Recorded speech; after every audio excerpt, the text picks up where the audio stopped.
Hello and welcome everyone to our very first webinar this year. I am very happy and excited to be back here with you.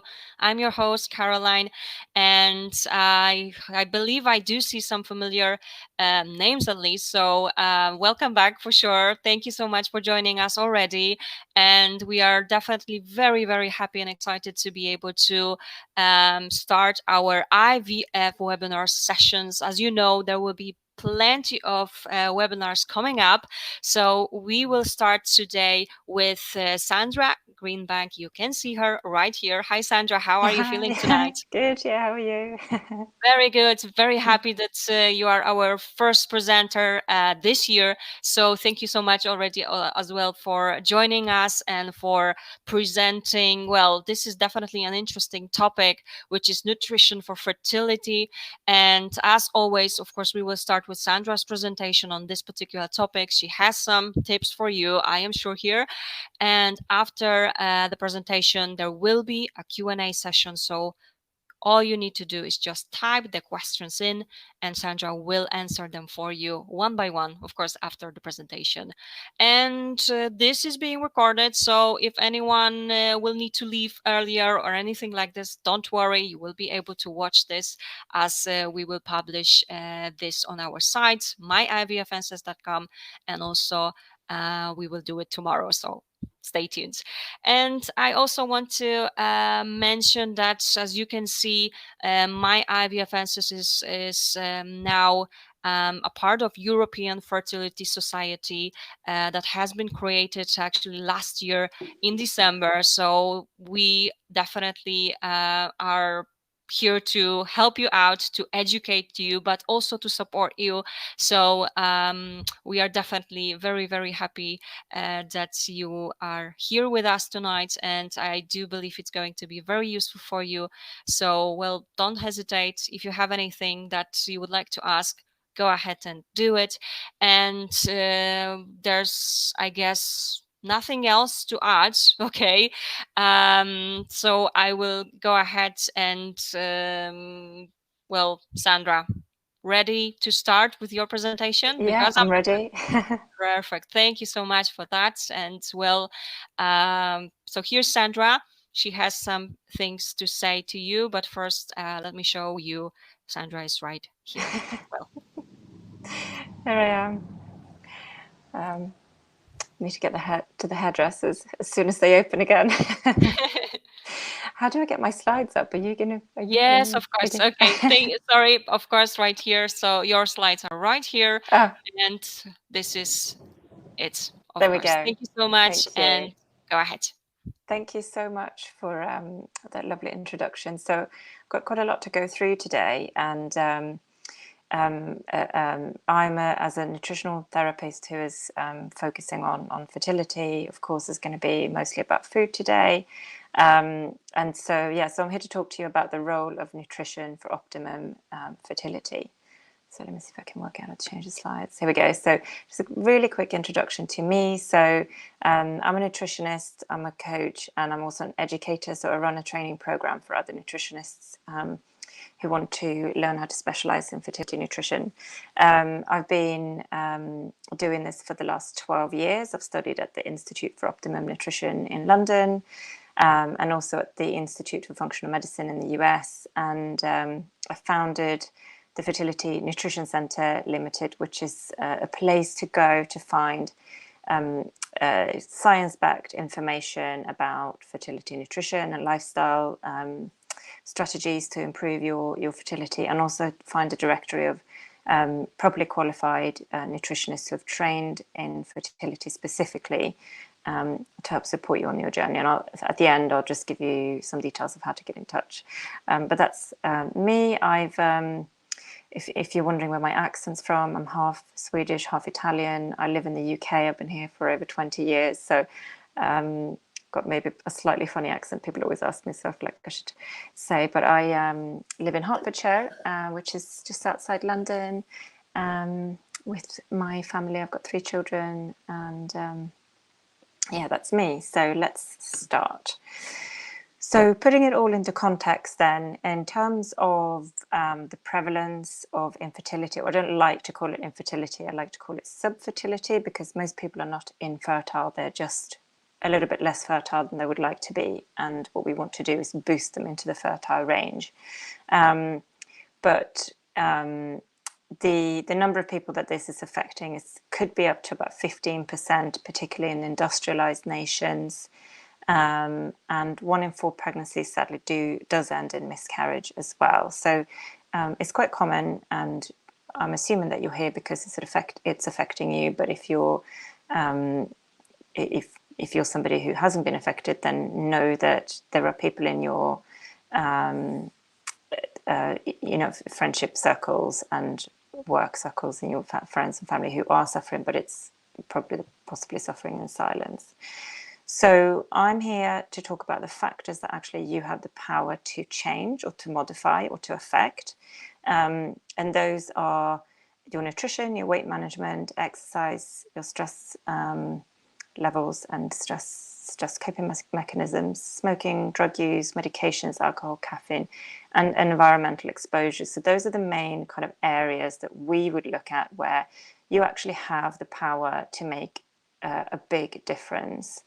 So we will go over that in a little bit more detail. So firstly, how food and nutrition plays into fertility, how your lifestyle has an effect, the toxins that you come into contact with, and also I'll mention a couple of notes on supplements as well.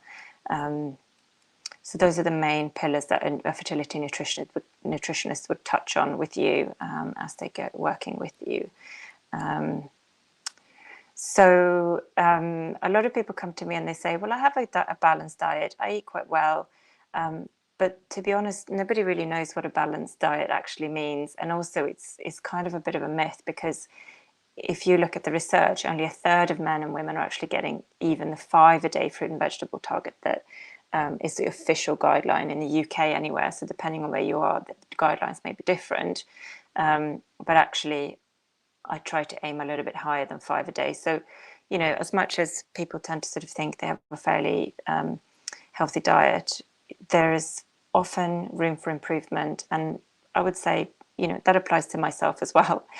We could all do with a bit of coaching sometimes to sort of get out of a food rut or to start eating a little bit better. But anyway, the other thing I wanted to illustrate is that everything that you come into contact with through the food that you eat, the air you breathe, everything that touches your skin, this does affect egg and sperm development. And it takes roughly 3 months to mature a batch of sperm or to mature an egg ready to be or released for ovulation. So that time is really, really critical in terms of affecting the health of those cells, because as they are maturing, they're coming into contact with everything that you put on your plate and everything that you come into contact with. And so it is quite important to think about this. But what I also want to say is, before we go into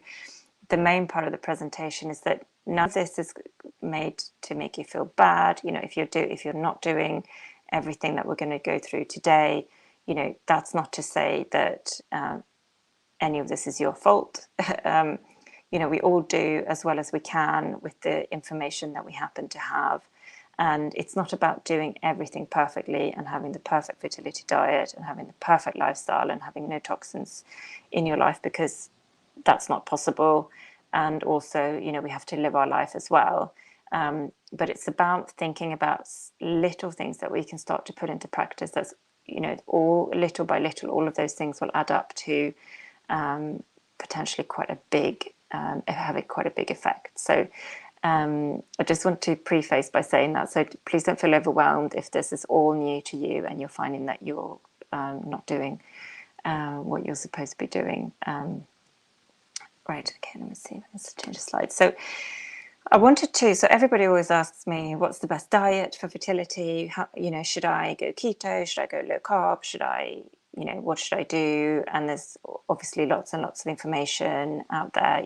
Vegan diet's becoming much more popular now as well in people who are trying to conceive. there is only one diet that really comes out top time and time again when it comes to enhancing your fertility, and that is the Mediterranean diet. So I'm just going to put this up there here on a slide at the very beginning, so that you can screen grab this. And I just want to, if you take nothing else home from today, is just remember the Mediterranean diet is the one for you.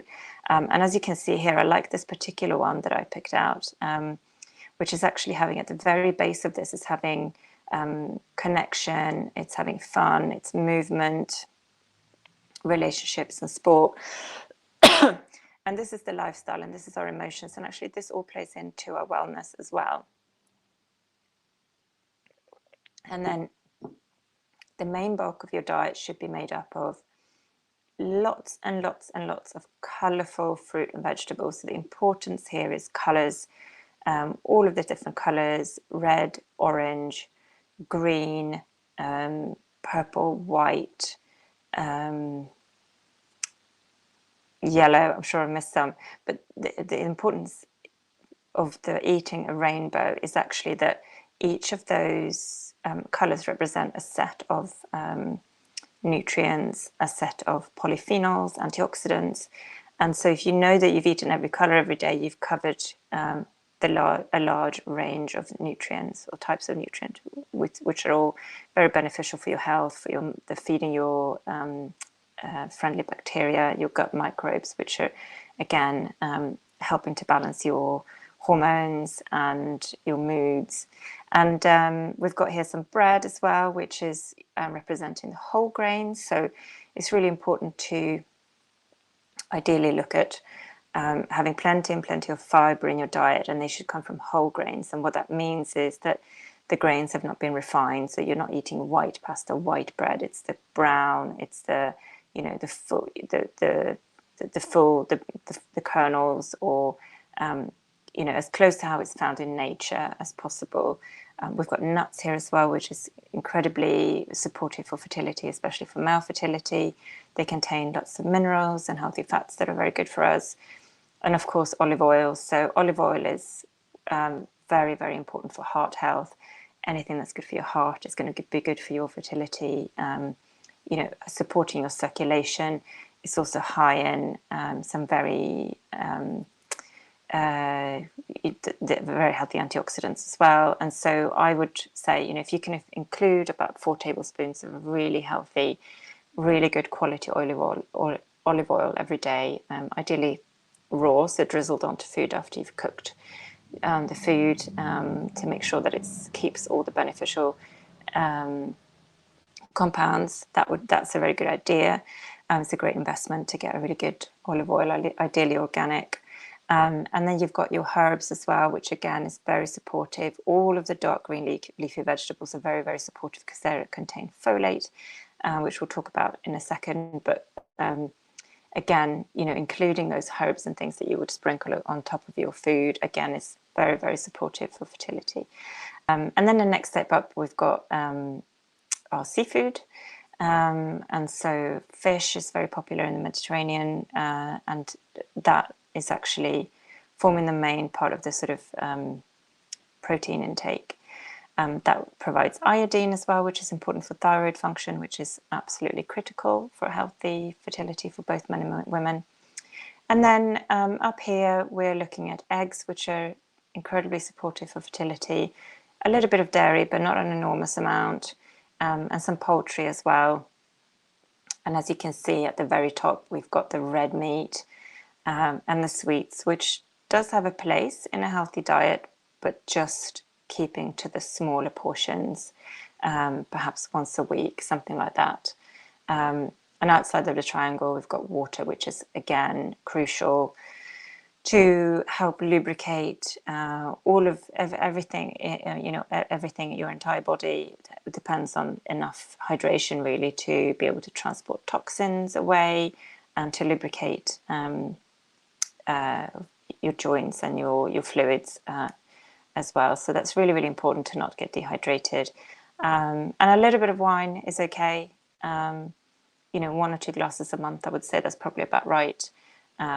but binge drinking is just not really helpful. So that, I hope that's sort of given you a very brief overview. And if you want to leave now, then you can do so. Just take a screen grab of this, and you'll be well on your way to really supporting your fertility with that strategy. Okay, so let's look at nutrition then. So I've got a number of references here, which is because I actually originally produced this for a group of doctors.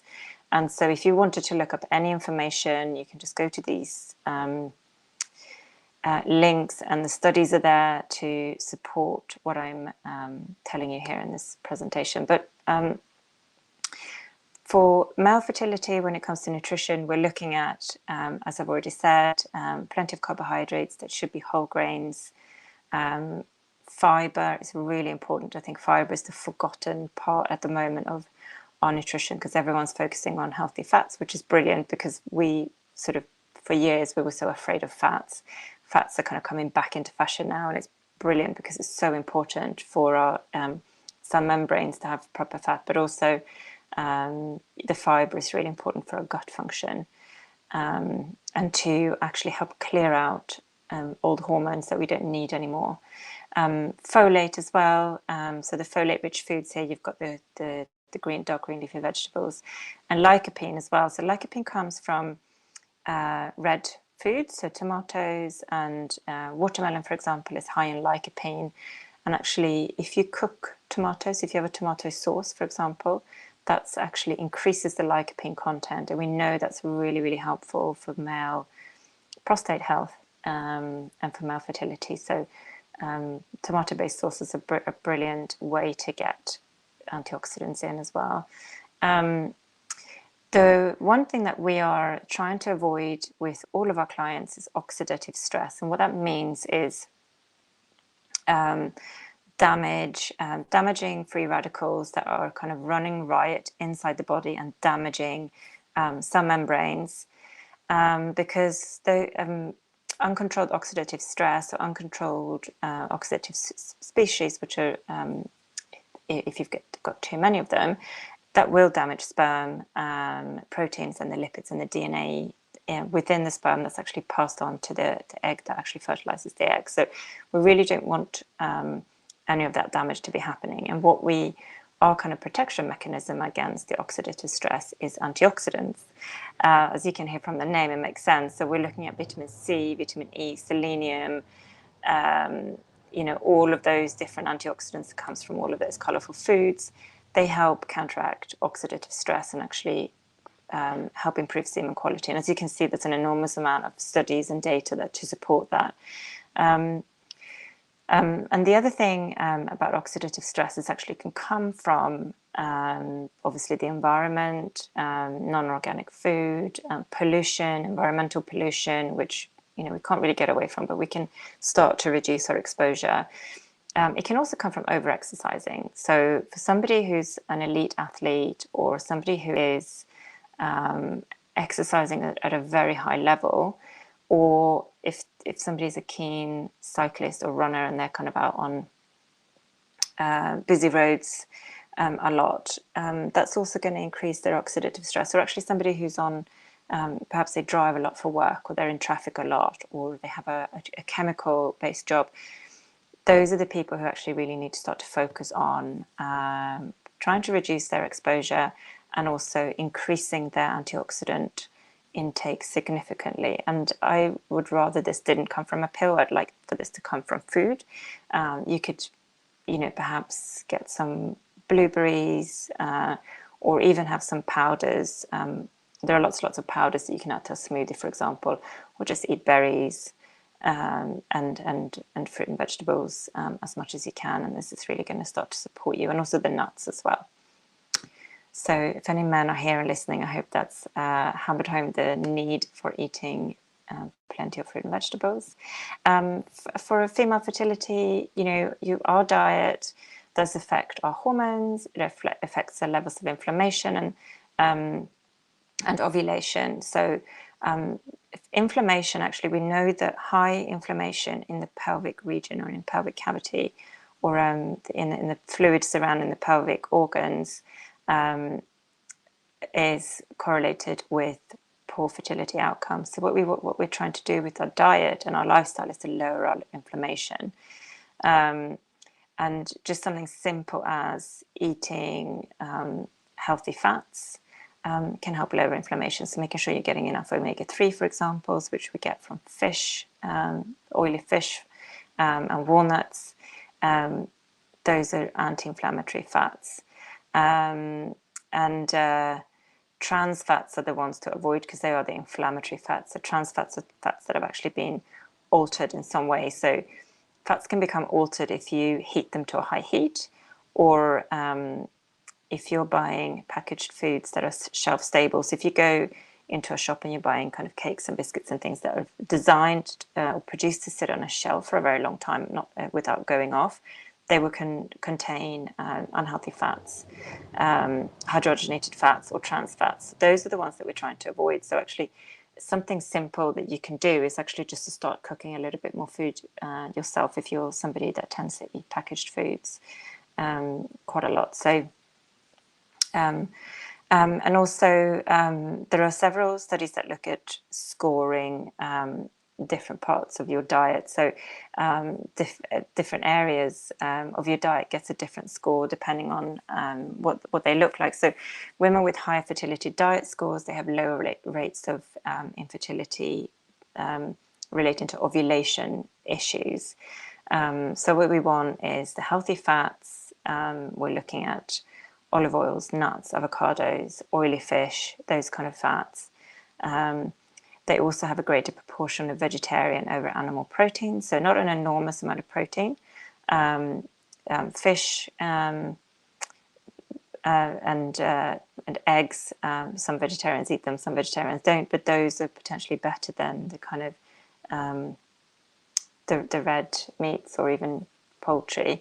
But also the protein from pulses and legumes, for example, can be very beneficial, and from nuts and seeds as well, and all of those vegetarian sources of protein. So it's worth kind of looking at if you're somebody who eats a lot of meat, look at where your protein sources are coming from, and look at if you can change some of that to a vegetarian source.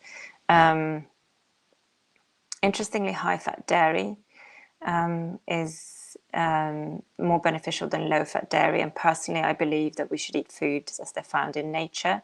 I prefer foods to not be too processed. So clearly there's something in dairy in the form that it is produced that's beneficial for us, as opposed to the low fat products. And low fat products also often have additives which are designed to make a yogurt feel thicker, for example, when the fat's taken out, but actually those additives can be quite unhealthy. So again, looking at how food is found in nature and trying to focus on having it as it in its unchanged state.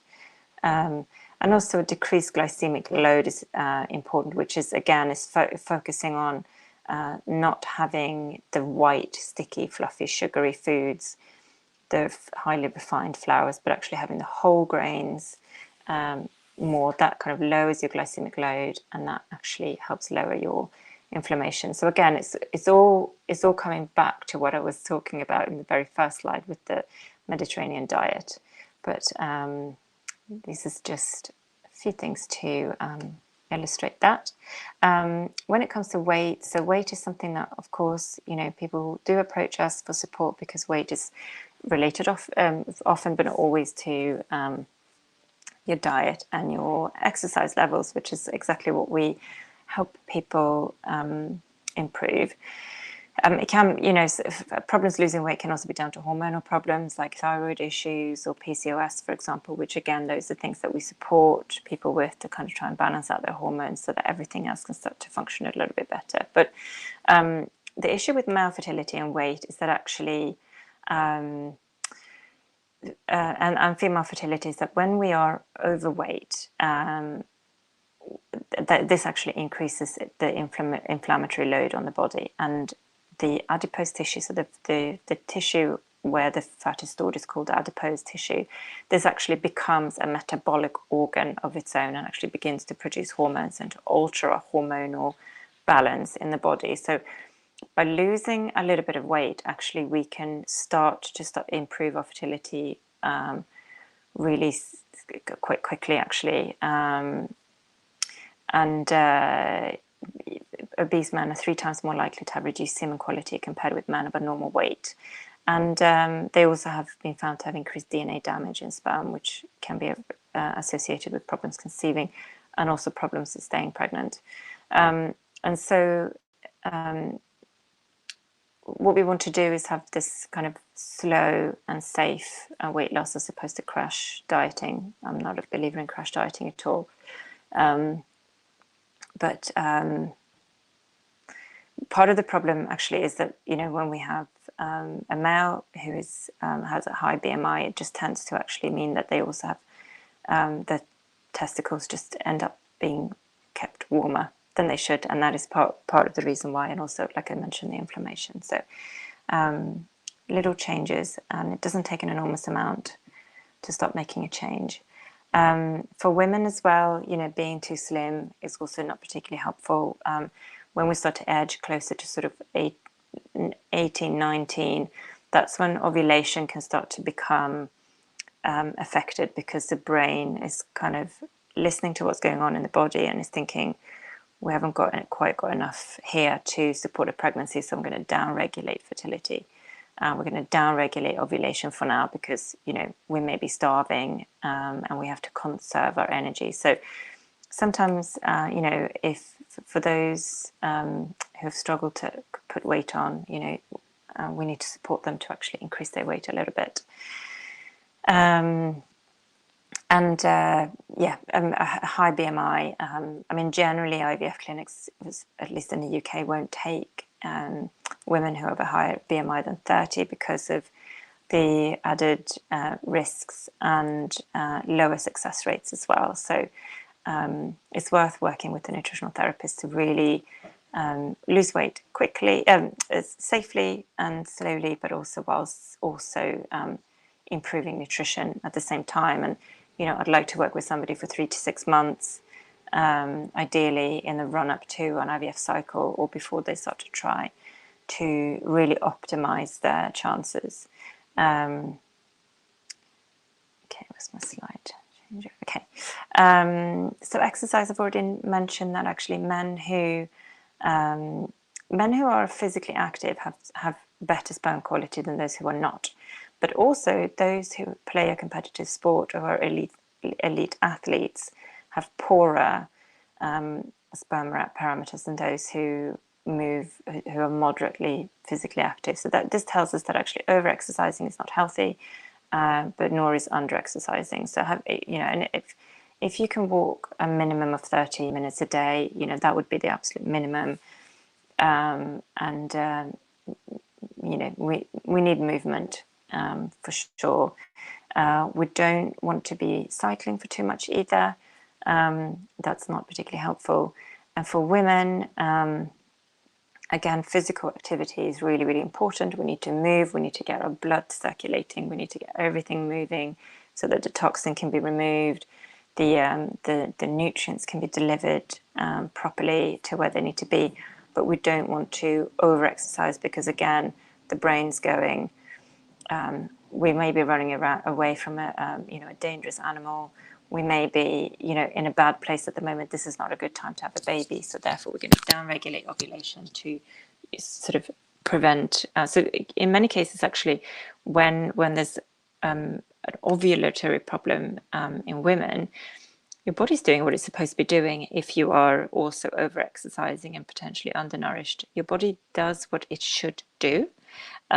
Which is down-regulate ovulation when it's not the right time to have a baby, because resources are needed elsewhere to protect you. So a lot of the time we're working on just making sure that your brain can feel safe to kickstart your ovulation.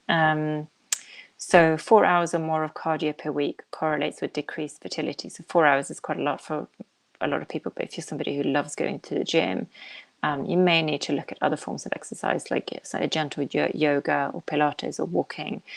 or something a little bit less high intensity. Sleep, again, is so important for our well-being, for our quality of life, for our hormones.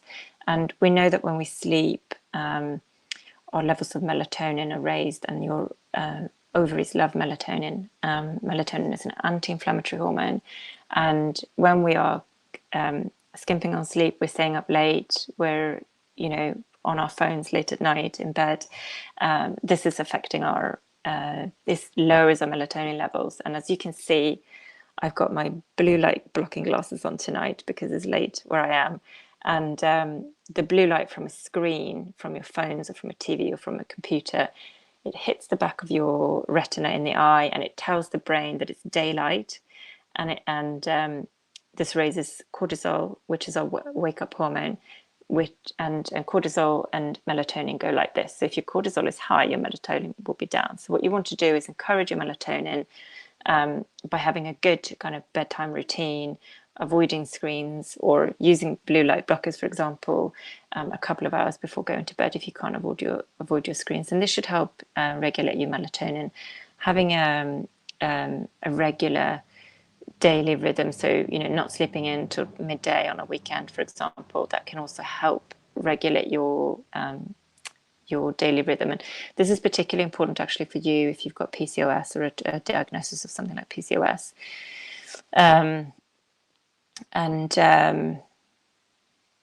What was I going to say about, the other thing is when we sleep well, our hormone that makes us feel full up is raised, and the hormones that makes us feel hungry is lowered. So actually when we've slept better, we make better food choices as well, and it's easier to choose the right types of food because we're not reaching for those things that can give us a quick hit, because our hormones are sort of working against us. So sleep is really important. It's also really, really important for men actually to sleep properly and to sleep well, and we know that it has an enormous effect on the levels of testosterone. So if the man in your life, or if any men listen to this, have been told they've got low testosterone, which is affecting your libido or your sperm quality, then sleep is one of the things that we do need to focus on. I'm aware that time is running out, and I've got lots of slides still to go through. I've mentioned already environmental toxins. They do cross the placenta, and they do affect the baby's development in utero, but it also affects sperm quality and egg quality. Air pollution raises inflammation. There's some very recent research that's come out that's showing that environmental toxins, are actually hugely detrimental to our fertility, male and female. And scientists are sounding a bit of a warning sound now, because it's very, very concerning. And men eating fruit and vegetables with the highest pesticide residue had a 49% lower sperm count and 32% fewer normally shaped sperm than those who were eating less food with less pesticide residue. And unfortunately, you can't really just wash it off with water, because they tend to be petrochemicals, and also they tend to also penetrate the fruit and vegetables. So ideally, if you can get organic, that is a really good strategy. And there are studies that show that actually couples who eat organic food have better IVF outcomes. It can be more expensive, but there's if you Google the clean 15 and the dirty dozen, you'll get the lists of the things that are most important to buy organic and the ones that are least important to buy organic. So you can start to make some swaps. People always ask me about fertility, about alcohol and fertility. I tend to lump this in with toxins. Women who have no alcohol at all, they had a high 90% chance of achieving pregnancy within 3 years in this particular study. This was in couples with 2 or more failed IVF attempts. Women who drank 3 drinks per week had a 30% chance of conceiving within 3 years, and those who had 1 to 2 glasses of wine a week showed a reduction in their 3-year success rate of 66%. So it is quite important to cut right down when you're trying to conceive. Study of 2 couples, that's wrong, obviously more than 2 couples, but they had 2 or more failed IVF attempts. I'm aware of time. Let's talk a little bit about supplements. So the authors of this study mentioned that there is strong evidence that complementary treatment with an appropriate nutraceutical improves the natural conception rate of infertile couples and increases the success rate of assisted reproductive techniques. So this is something that is well known, but supplementation is a real minefield, and there are no there's no training on supplementation for any doctors or consultants that work in fertility unless they've taken specialist nutritionist training. So I really would encourage you to work with a nutritionist to tailor your supplement to your needs. Just to illustrate this, I wanted to show you these genetically identical mice. They're called the agouti mice. So these mice were engineered to be genetically identical, but the mother of the brown mouse was supplemented 2 weeks before conception through pregnancy and lactation, so that she was given supplements. And after weaning, the mice fed the same food for 3 weeks. And the mum that had been given the supplements, which were methylating supplements, which I won't go into what that means right now, but they help, methylating supplements help cell division specifically. So that this is a really important part, obviously, of conception, is the high rate of cell division that happens when an embryo is formed. The mother that was given the methylation nutrients actually changed the genetic expression of the offspring. So the brown mouse looks normal, it's got a normal color, and it's healthy. And the other mouse, which is genetically identical, is obese, it's got the wrong color, and it's very unwell. And this is just simply 2 weeks of supplementation that did that difference. And actually our supplements and our food and our lifestyle can turn genes on and off. And this is the study of epigenetics, which is so exciting, but also gives you so much power to make a real change to the health of your future child. And actually what you supplement with, or your diet and lifestyle in the 3 months running up to conception, actually has long-term effects on the offspring's health into later life as well. So it's worth thinking about for sure. So women who take multivitamins, they may have less ovulation problems. Supplements improve pregnancy rates. But when you're choosing supplements, you want to look at the ingredients. So it's really important to have the right formulation. Most nutrients come in many, many different forms, and there are some that are cheaper and more easily formulated into a supplement, which will go into unfortunately, the cheaper brands. And if you get a really good quality brand, you're getting better absorption, better efficacy, and potentially higher doses as well, or therapeutic doses. What you also want to avoid is certain fillers and excipients, which are detrimental potentially as well. So again, the cheaper supplements tend to be filled with all sorts of things that shouldn't be eaten ideally. You also need to be aware that supplements and nutrients and herbs as well are very, very powerful substances, and they interact with each other, and they also interact with any potential drugs that you might be prescribed or buy over the counter. So you have to be very, very careful when you're taking a supplement that you're not inadvertently actually harming your own health. And so I would say do not self-prescribe. Work with a nutritionist who knows what they're doing, who understands fertility, who understands the drugs that you're on and your specific situation, who will tailor a supplement plan to you. And just a couple of notes on a couple of nutrients that I'm finding that I'm constantly educating clients on. Vitamin D is one of them, so you've probably not escaped the news about vitamin D and COVID. It's very important for our immunity. We can't get enough vitamin D in the northern hemisphere unless we are in the sun in the middle of the day during the months of April, May till September. So in the winter months, if you've not been taking vitamin D, you're likely to be deficient right now. And if you're listening to this in March, 1st of March. And I would say test your levels and then supplement accordingly, because that's the only way you're going to know how much you need. And it's so important. And a test, you can buy them online, just a skin prick test that you do at home. It's £35. And once you have your test results, you know how much to take. But we know that women who are deficient in vitamin D have lower pregnancy rates.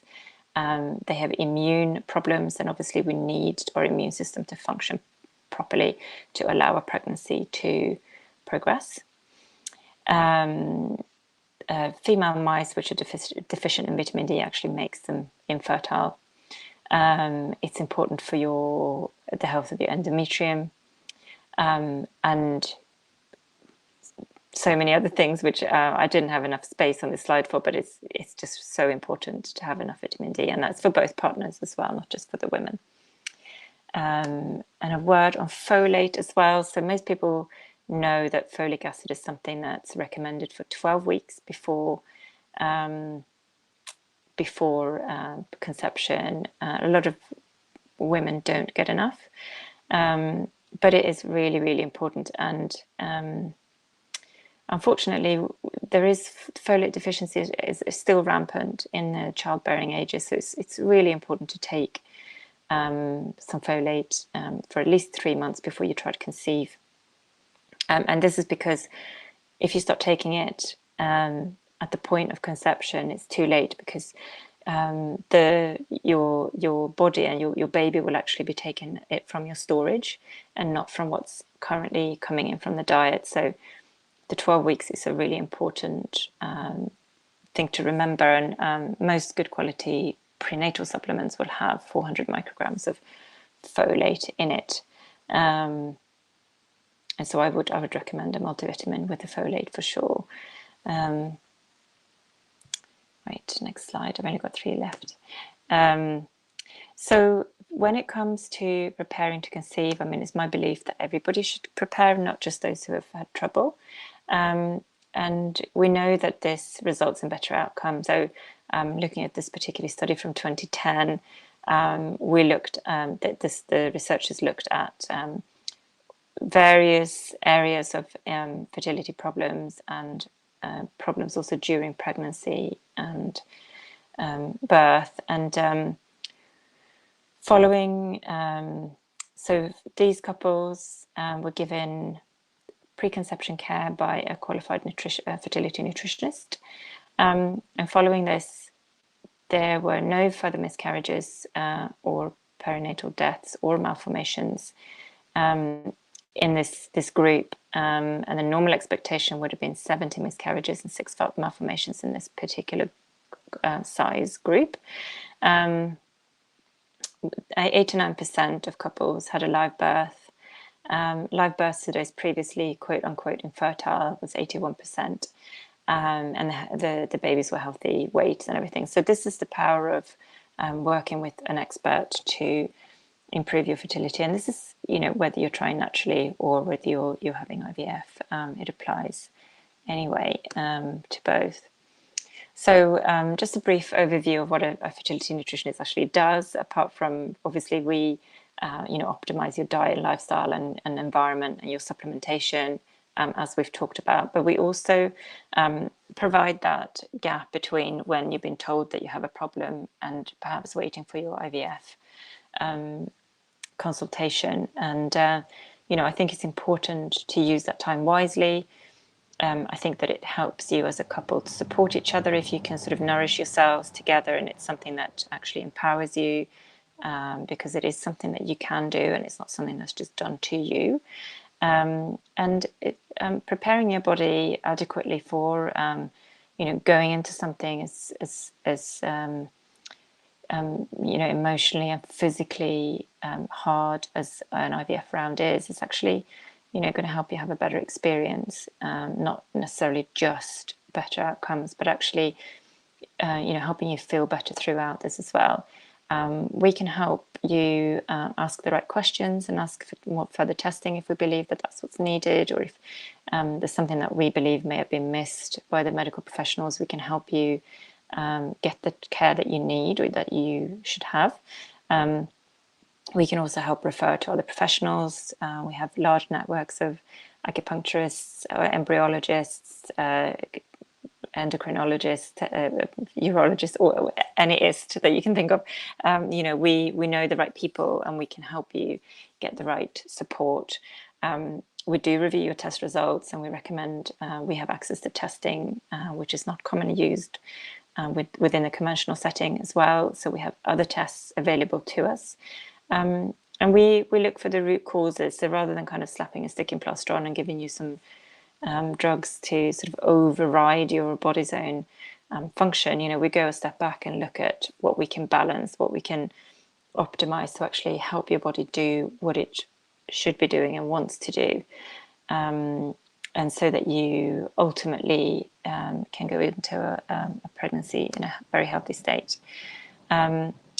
So I hope that has helped. I hope that's been useful information. We're going to take questions in a second. I just wanted to again mention the Fertility Nutrition Centre, which is my project that I've been working on now for a couple of years. But this is where you can find information relating to fertility nutrition, and also a directory of highly qualified fertility nutritionists who have been through my training program for 12 months and who are committed to excellence in this field.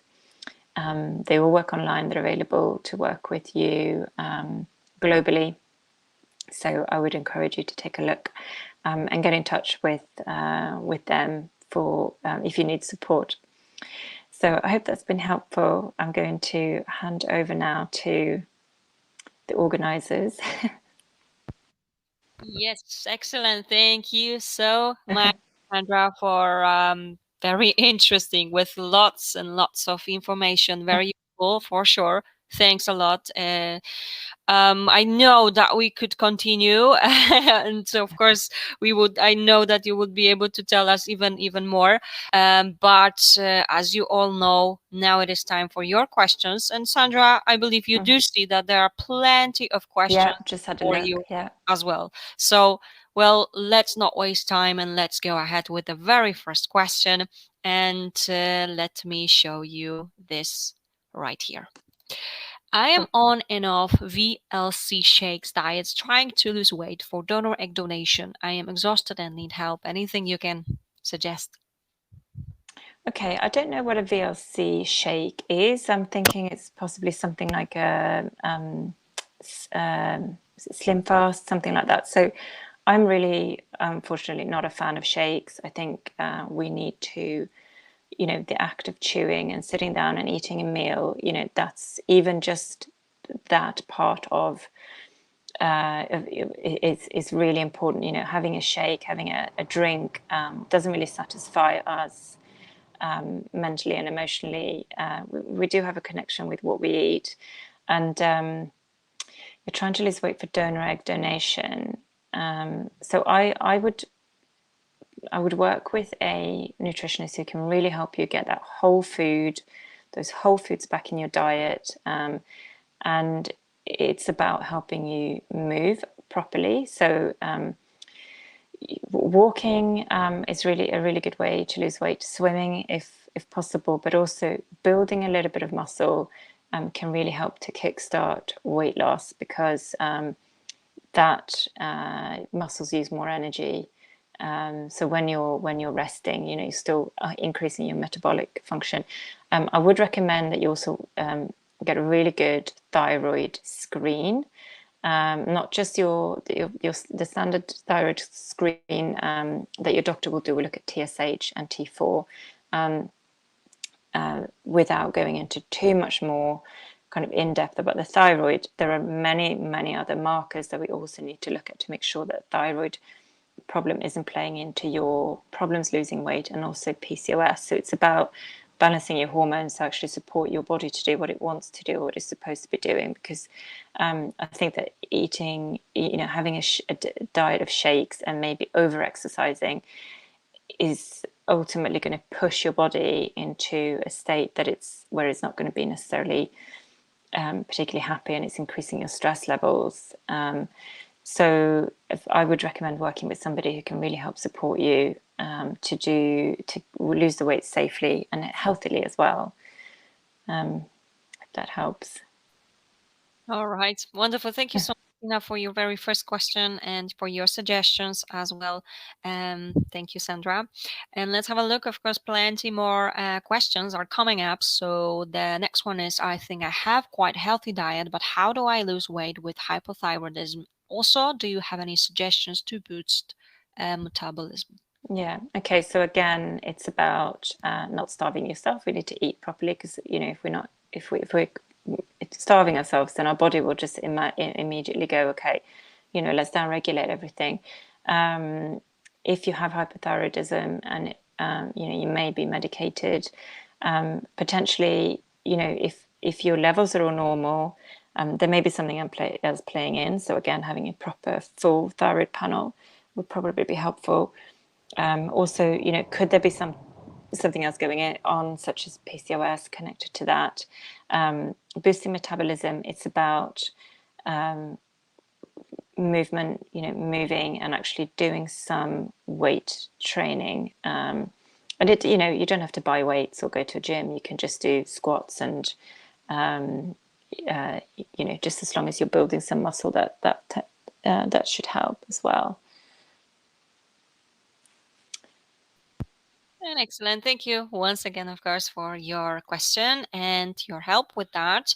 And let's have a look at the question from Elizabeth. I've been following the diet advertised by Natural Fertility Breakthrough. It is no sugar, no gluten, not much meat, no dairy, no soy, no alcohol, no chocolate, nothing out of cans, nothing plastic. Is that something you can agree on? Okay, so let's look at this. No sugar, no gluten, not much meat, no dairy, no soy, no alcohol, no coffee, no chocolate, nothing out of cans, nothing. I mean, okay, I would agree that yes. I mean, I hope you don't live off air. You're actually eating something, vegetables. You do need your healthy fats, your healthy proteins.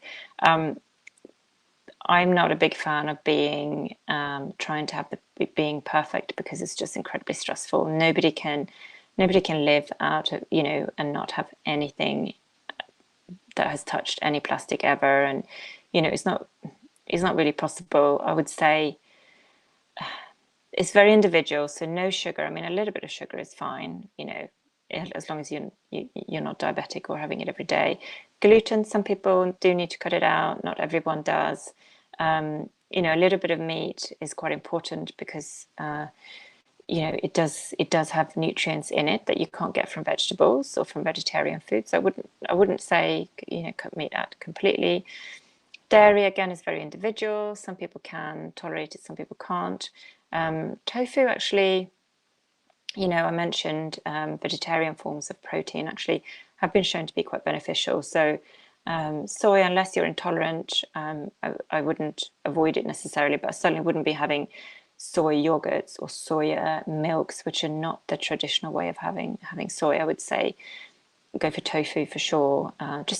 We don't want to overdo anything, but a little bit of tofu or tempeh can be quite beneficial. Alcohol, again, if you have a glass of wine once a month, twice a month, it's not like you then go back to square one again. It's okay to enjoy a glass of wine with a friend, just don't have a bottle. Again, coffee, a little bit is fine. Look for organic, maybe a decaf. If you want to get better option of the coffee, you can go for the Swiss water decaffeinated coffee, which is slightly less toxins added to it. No chocolate. I'm not sure why she would cut that out. I think a little bit of chocolate is fine. it contains a little bit of caffeine, but cacao is actually a very potent antioxidant, so it makes your gut bugs very happy. It contains a bit of magnesium, so a little bit of chocolate, but I would go for the dark, high quality, not the kind of cheap stuff, which is actually just sugar, really. Cans, again, if you can avoid them, again, one or two things out of a can isn't going to kill you. Plastic, again, avoid it. Avoid the plastic you can. You can't avoid all plastic, but we don't want to be so perfect that we then end up being really stressed about what we're doing, because then it's just counterproductive. So it's about finding a balance and finding what works for you, because I work with people all over the world, and in some countries it's actually really, really hard to find the better alternatives, and then we do what we can do, and we don't worry about the things that we can't do. And again, thank you so much for that. And actually, there is a follow-up, okay, from Elizabeth. So let me go to this one. So chocolate, Yeah. the caffeine. Also, she said not more than 2 pieces of fruit a day. Okay, I mean, fruit, it contains a bit of sugar. I would say, go for the lower sugar options like berries, apples and pears, rather than the tropical fruits like bananas and mangoes and pineapples, because they are higher in sugar. So, 2 pieces of fruit is probably about right. And then try and get your antioxidants and fiber from vegetables on top of that. All right, wonderful. Thank you so much. And also, there is a thank you from Elizabeth for you. Thanks a lot. I like this little display with questions. Yeah, it's good to see them as well. I agree, for sure. And well, let's have a look at the next question. I heard that cinnamon and sparkling water is not good for fertility. Is that true? Cinnamon is very healthy, a very healthy spice. All spices are good.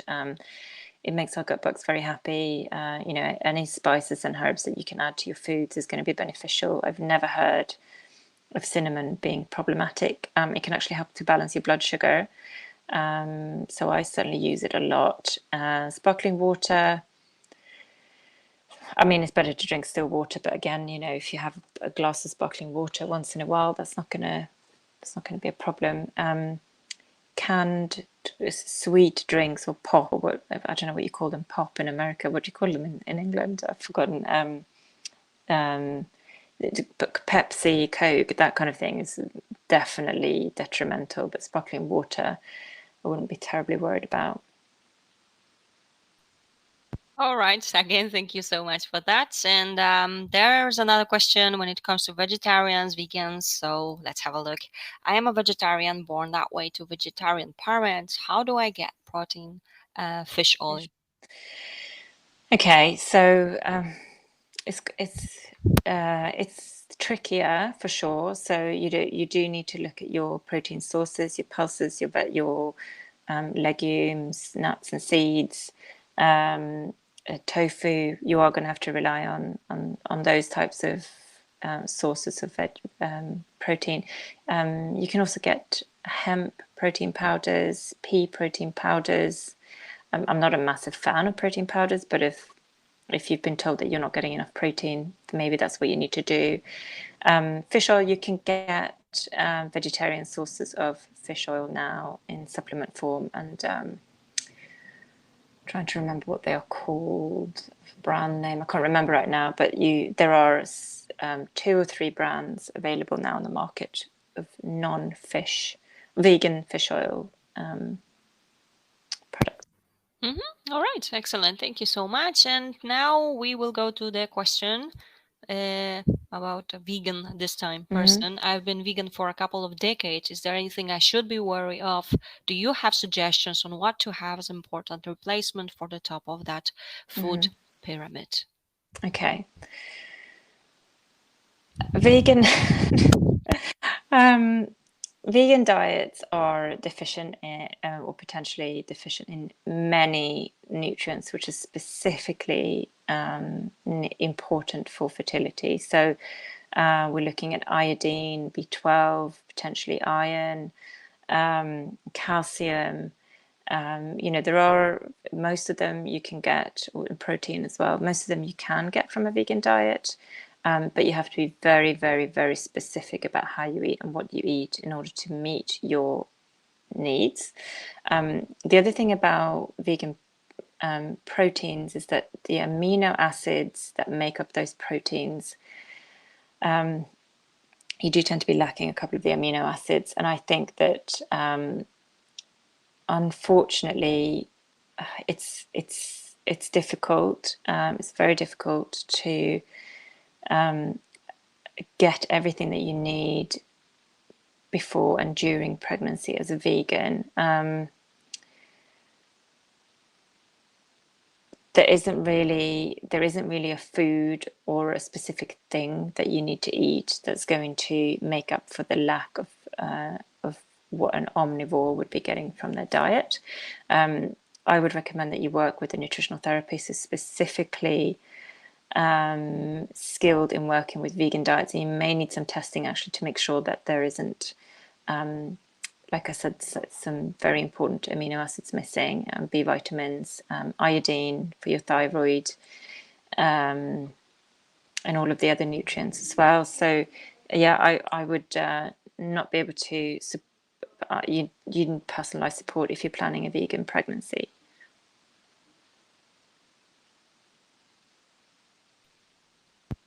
And once again, thank you so much for yet another advice, and of course, excellent questions we have for sure.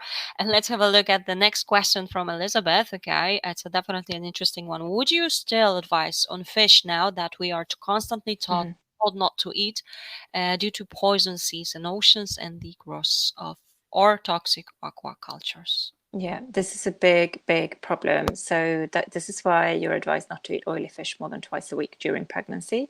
And I think that's a good rule of thumb in the run up to pregnancy as well. And actually, I advocate a food first kind of strategy. I think food is most important. We shouldn't be relying on pills for our nutrients, but fish oils actually is one of the things that I would say take a pill.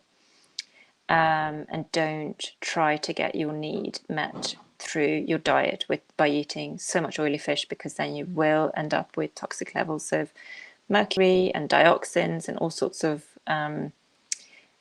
toxins that are leaked into the food chain and our seas and our waters, unfortunately. And you need to get a really good quality, not a fish or a cod liver oil, because the liver is where the toxins are processed. You need the oil from the skin of the fish, and it needs to be one that is independently batch tested for contaminants. So a very, very good brand. I don't know if I'm allowed to mention brands, but again, a nutritionist can advise you on which ones to get. It's about the forms of the oils as well. But fish also, contains iodine. It's a very good source of protein. So I would say, still do have some in your diet. And so we're looking at, if you really want to start to avoid toxins, the Alaskan salmon is the more healthy forms. They are the least toxic ones. Of course, they're transported halfway across the world. Farmed fish, unfortunately, is not particularly good for you. Prawns, again, they're bottom dwellers, so they tend to consume what's at the bottom of the seas, and of course toxins are heavy. Some of the heavy metals, they sink, and so and also the farming practices are just not very pleasant at all when it comes to shellfish. So again, that should be potentially an occasional treat. The smaller the fish, the less toxic they will be, because if you're looking at a tuna, for example, or a salmon, they're eating other fish all of the time, and the toxins accumulate in their body. But if you're taking the smaller fish, then they haven't had that time, or they haven't got enough. They just don't accumulate so much toxins. So, for example, sardines are a good fish to have. We want to avoid the most toxic fish, so they are the swordfish, tuna, and sea bass is also particularly toxic. So those should be like special treats.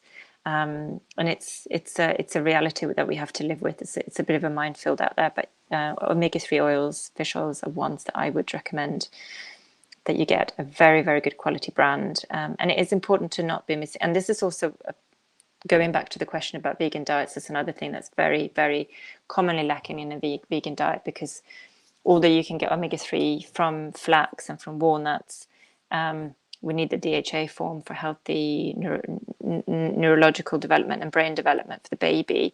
And it's you don't get any of that really from those sources, and most of us are very poor converters.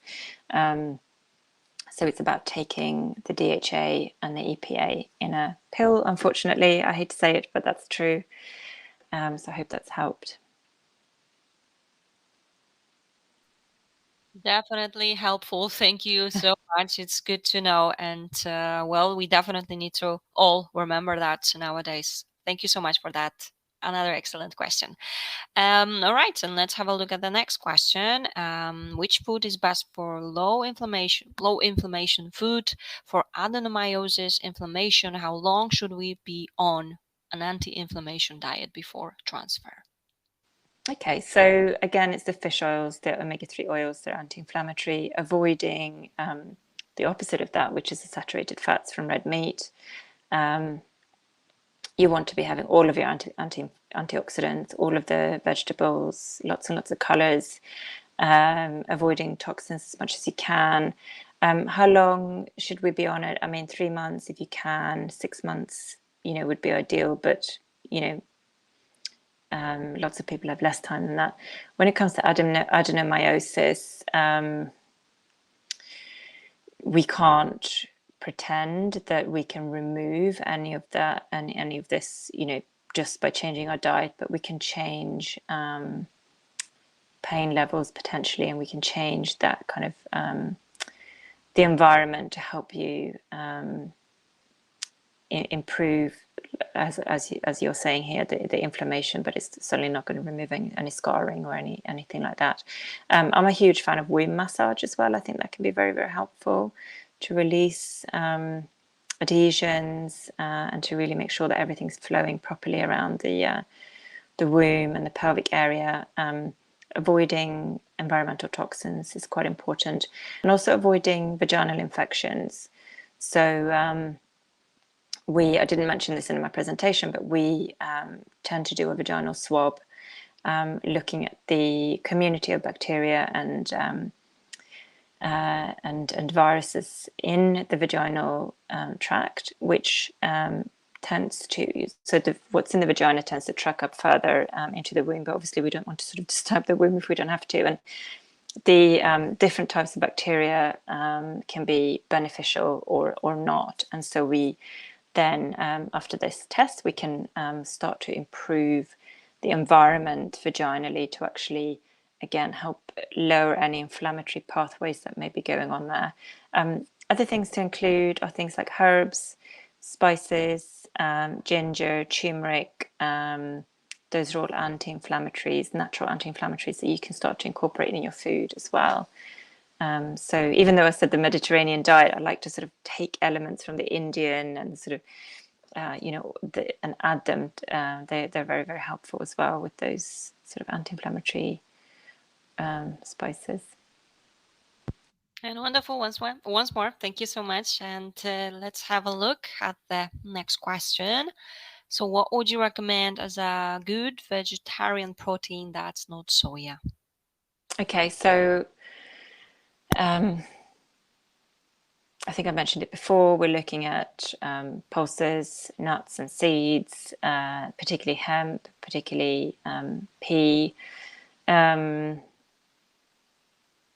Though that is pretty much what you're left with. I mean, all foods contain some protein, so you're looking at rice, and there is some protein in all of those foods, but they come bound with carbohydrates. So and they have a different amino acid profile to animal products. Okay, thank you again for that. And what do you recommend to assist better food absorption? Okay, so chewing your food is really important. Your stomach doesn't have teeth. We really begin the process of eating when we see the food, and all of your digestive juices that you have in your oral cavity actually start to begin to prepare the process of digestion further down. And you do need to chew your food. A good rule of thumb is if you're eating a piece of broccoli, you shouldn't be able to tell the difference between the stem and the top of the broccoli before you swallow it. So you shouldn't be able to tell the difference, and it should be very, very well chewed. Making sure that you've got adequate levels of stomach acid, which is again how your it helps absorb minerals from your diet. Unfortunately, a lot of us have low levels of stomach acid. It does happen with age that our stomach acid levels go down, but also stress depletes stomach acid, because your body is sort of diverting energy away from digestion when we're stressed, because we're getting ready to run away or defend ourselves from this sort of dangerous animal that supposedly is coming towards us. And the problem with lowering levels of stomach acid is then that we absorb less zinc, and we need zinc to make stomach acid. So sometimes it's working with a practitioner who can identify whether you do have low stomach acid and actually give you a supplement that you can take. You can take digestive enzymes as well.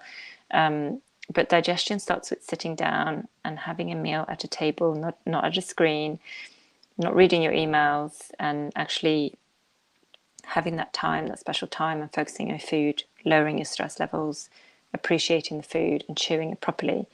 That is the number one strategy, and it's the hardest one, I think, for people to follow as well. All right. Again, thank you so much for yet another advice. Okay, it's in regards to your presentation. You have mentioned that 30 minutes of walking is the minimum.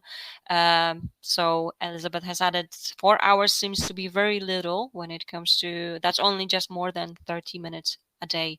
Anything you can add? Yeah, so that was referring to high intensity exercise. So things like spinning, HIIT, or very high intensity exercise. So what we want to, so walking is not high intensity. Walking is probably, it would be considered low intensity. So that's completely fine, and we should be doing plenty of the low intensity types of exercise. But it's the high intensity that's telling your brain that you're running away, you're stressed. You've got our brain developed to alert us to something dangerous in our environment. We still have a reptilian brain, I suppose, that's sort of operating in Paleolithic times. And if you're running like crazy every night, or you're spinning, you love your Peloton bike and you're sort of like spinning because you're trying to lose weight, or we're just telling our brain that we're stressed, and it's going to start to put out hormonal information to the rest of your body to adjust the hormones to downregulate fertility. So it's about the types of exercise. It's important to do some. All right. Thank you so much for the clarification, of course, as well. So what dosage of Formulatonin should we use? So I am not qualified to prescribe melatonin. I don't think that melatonin is a good product necessarily for people to just start supplementing. I know you can buy it over the counter in the US, and you can get hold of it in the UK as well. But if you're trying for a baby naturally, taking additional melatonin in a supplement can actually disrupt your ovulation. If you are preparing for an IVF, for IVF, you could talk to your consultant about whether they're happy for you or happy to recommend that you take some melatonin. But what I'm trying to get across is that we want to lower our stress hormone cortisol, and we want to optimize our body's own melatonin production by sleeping well, having a proper bedtime routine, avoiding screens late at night, and all of those things that are going to help you raise your melatonin naturally, not by taking a pill. Understood perfectly. Again, thank you so much. That's something that I didn't know. So thanks for this. And let's have a look. What about keto diet? Okay, so the keto diet is high in fat and not necessarily animal protein, but it's high in protein, and extremely low carb. I'm not a big fan. I think that the ketogenic diet, because it's very low in fiber, it's actually detrimental to your gut function, and your gut is extremely important when it comes to hormonal health.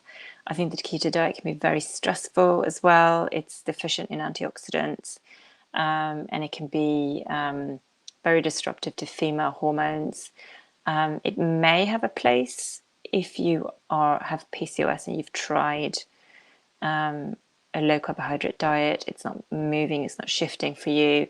A keto diet has a place potentially in epilepsy or other areas of health, but if you are hoping to lose weight, there are better ways that would also preserve your healthy gut function and hormones as well. I would probably work with a nutritionist on that.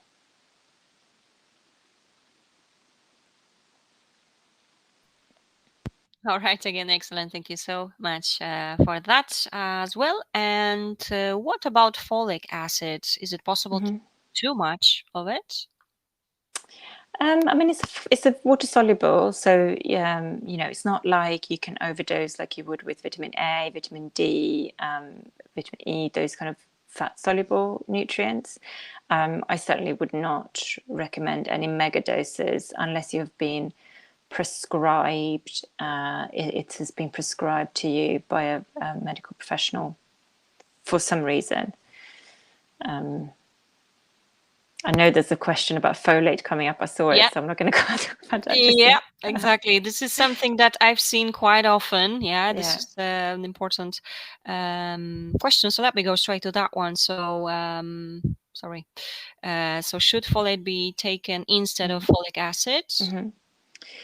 So the difference between folate and folic acid is, so folate is the form found in nature. It's what you find in vegetables, especially the dark green leafy vegetables. That's a form that's found in nature.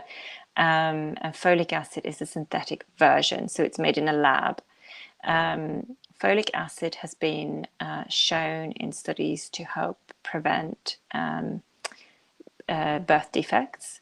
And therefore, every female who's getting ready to try to conceive is recommended to take 400 micrograms of folic acid for 12 weeks before they get pregnant.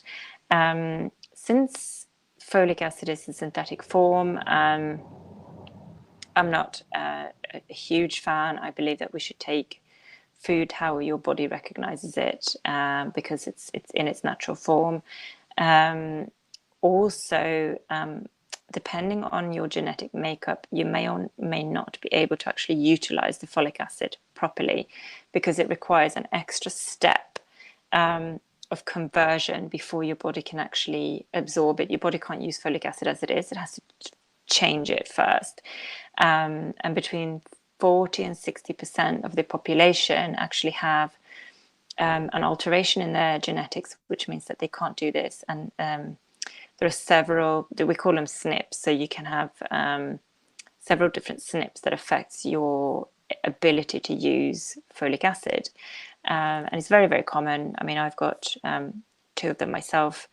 And it's just safer to take folate, because then you know that your body is most likely to be able to utilize it. The other thing about better quality supplements compared to cheaper quality supplement or lower quality supplements is that folate is very difficult to formulate into a product. There's also a monopoly. There are only 2 companies that actually sell folate to companies who are then formulating them into supplements. And so those supplements will be more expensive. So you will be automatically paying more because you're getting a better product. And so the cheaper supplements, and I won't name names, but a lot of them have a lot of money for advertising, and they pay celebrities to say, "Oh, I take this supplement," and they're very, very popular. But more and more and more now, the top quality supplements are now all starting to contain folate instead, and for good reason. All right, understood, of course, perfectly. Thank you so much for explaining, because as I mentioned, this is something that comes up very, very often. And actually, if you can have a look at this, so when it comes to Mm-hmm. folate and folic acid, so how can someone check? Mm-hmm.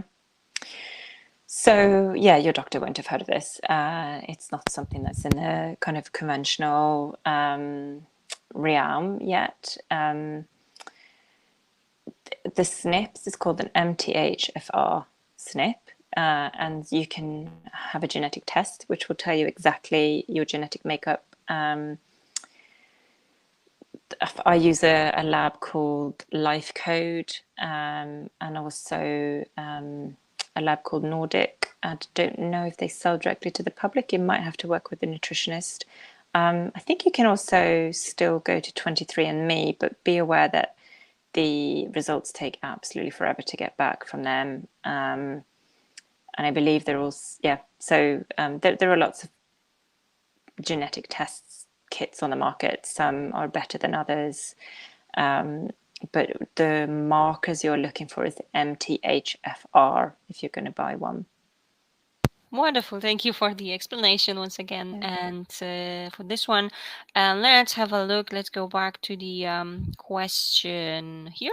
So, would you encourage raspberry leaf tea?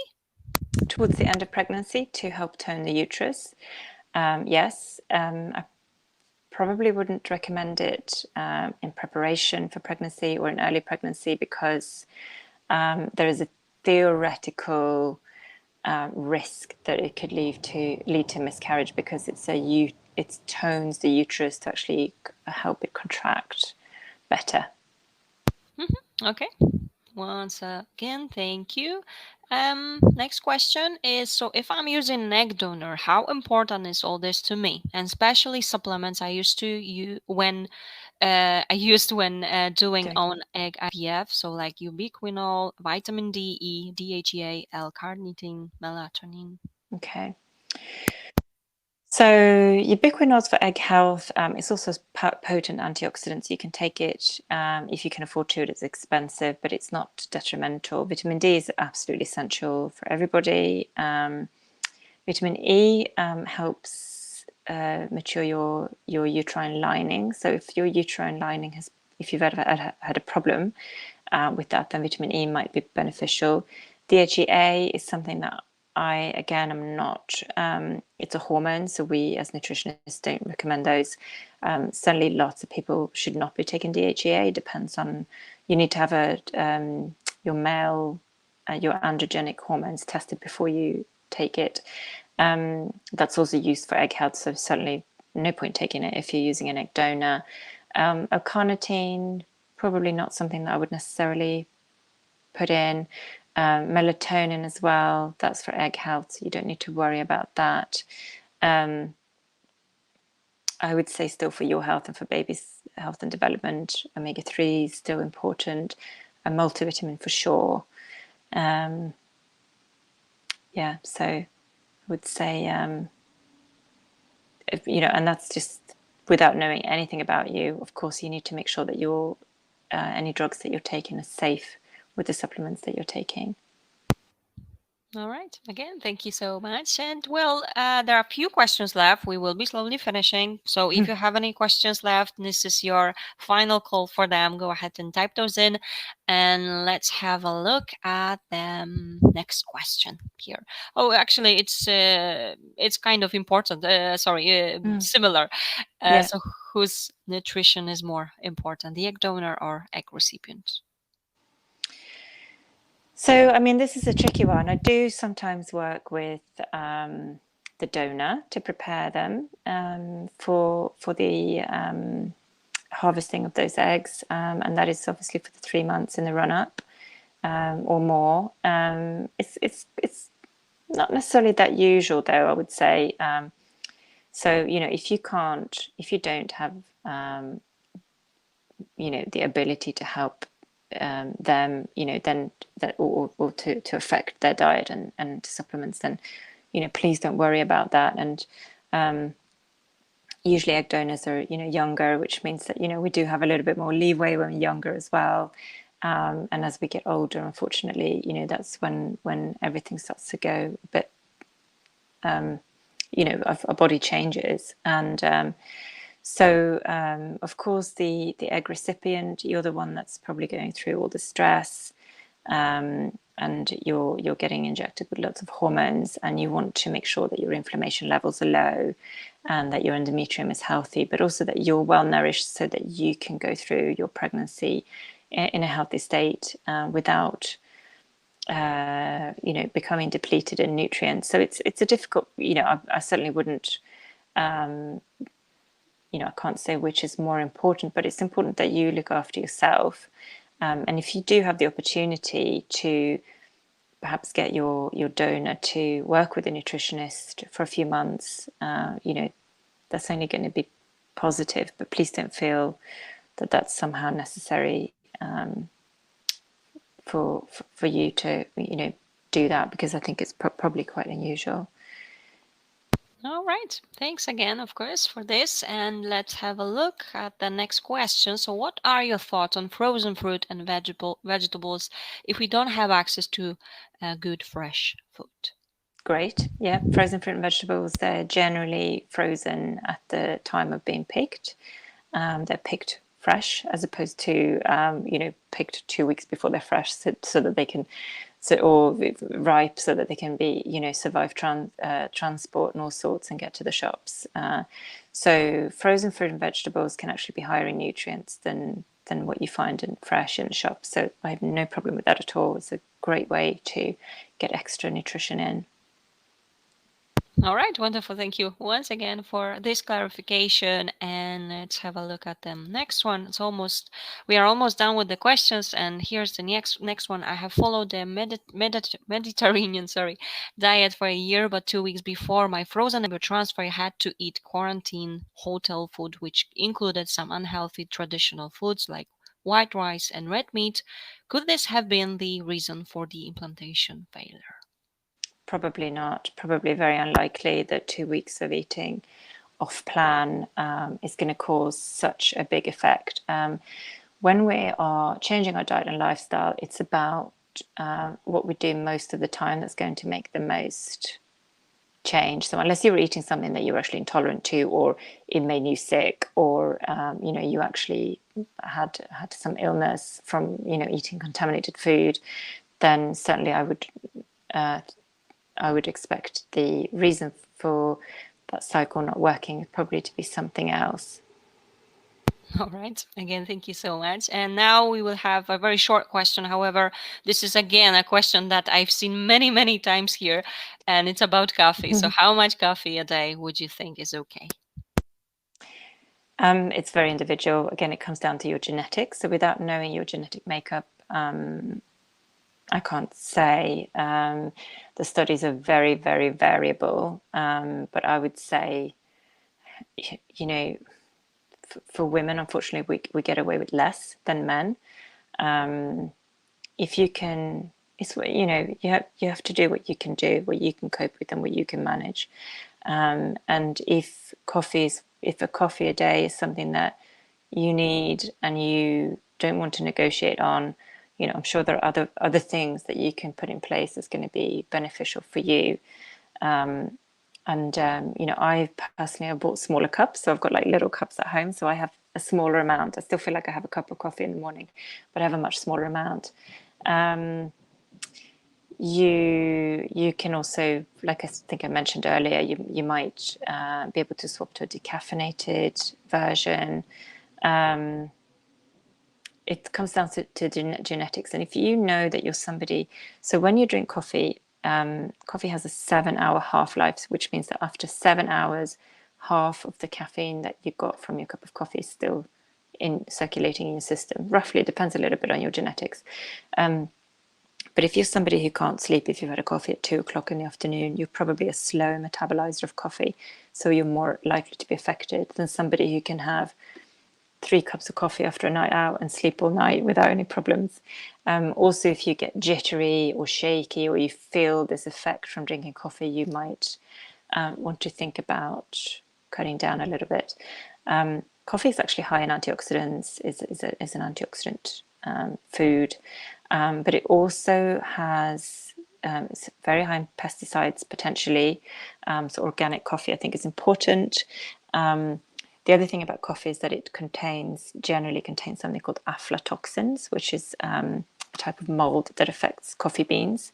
And aflatoxins are toxic to health, and there is no research on aflatoxins and fertility specifically, but I believe that, again, anything that's not good for your general health is probably not going to be good for your fertility. So it's just becoming aware. And also coffee beans are heated to a high temperature, which again is never a good idea, because high temperatures creates reactive oxidative species generally that is detrimental to health. But it's about doing what you can do and not worrying about the things that you just can't cope with.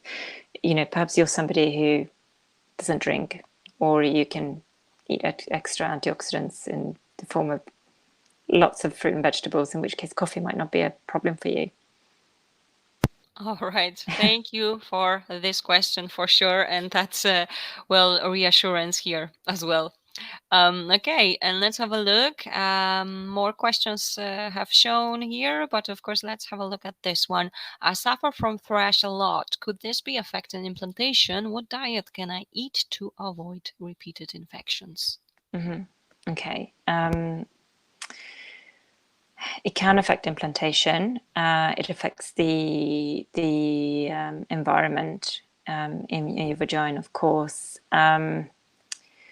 With this, if you worked with a fertility nutritionist, we would actually look at the ecology and what's going on, and we would do a swab, and we would look at whether you've actually got the protective bacteria or whether we need to put it back. And sometimes we use pessaries vaginally that actually puts back the healthy bacteria. And you might want to reduce the level of sugar in your diet and things like that, but often that isn't really enough. We might use some antimicrobial herbs. But generally, you can try to cut down on sugar and those white, sticky, fluffy foods, the processed kind of white carbohydrates, because that's what the Candida organism feeds on. But if that is a problem with repeat infections, I would want to know what else is going on in your vagina, and why your body's own flora isn't able to fight the infection and support it that way. Wonderful. Thank you for that again. Okay, and I believe there are like 2 questions left, and we will be finishing. All right, so let's have a look. Is matcha green tea once in a while okay? Yes, it's fine. Okay. That was a fast, quick answer to this one, and I believe this is our last question. So I will be an egg donor, a recipient. Sorry, is my BMI as important as if I were using my own eggs? I don't know whether it's the same, but certainly BMI is still important, and I think with trying to reduce levels of inflammation, all the things that we talked about, movement, vegetables, having a healthy diet, drinking lots of water, all of those things are still important for your health as well as the babies. Yeah. All right. Thank you so much for yet another question, and of course for all those questions indeed. And Sandra, you've been excellent with answering all those questions as well. Thank you so much for those tips, this advice as well, because this is definitely something that I know we could talk about more and more. And but we will be finishing for tonight. And well, I believe you do see that there are some thank yous coming up your way. So I want you to see them as always. Thank you so much, Sandra. Thank you. Thank you both so much for all this great info in this seminar. We are definitely happy to be able to help you out. So thank you so much. And also thank you so much for all this information. And how do I get in touch for tailored advice? So I'd like to type in the chat box. So it's Perfect.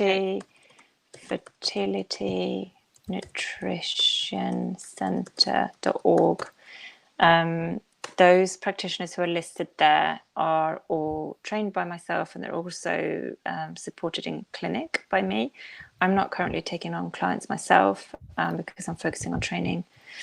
But all of those practitioners on the website have direct access to me, and they're very well educated now because I have taken them through my program, which is built on the 12 years of experience I have in working in this field. And so, yeah, I would highly recommend working with one of them.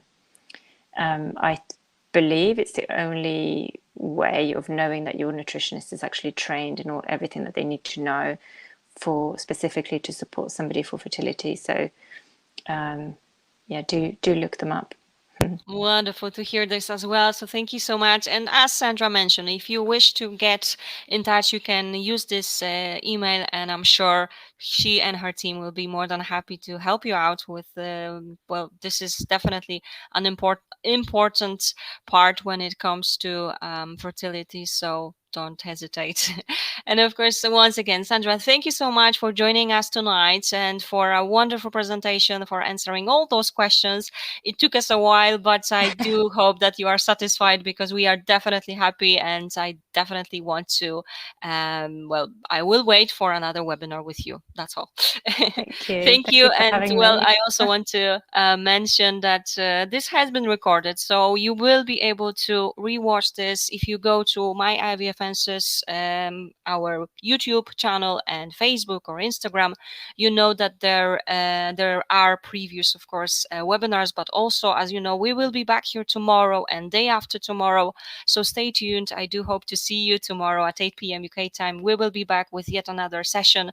So, well, just go ahead and register if you haven't already. And once again, Sandra, thank you so much. And is there anything else you would like to add? No, I think I've talked enough for tonight. Thank Sure, you so much. but thank you so much. It was definitely informative. So thank you all for joining us, and we'll have a lovely evening. And well, I just hope to see you tomorrow. Thank you so much. Thank you. Thank you. Bye.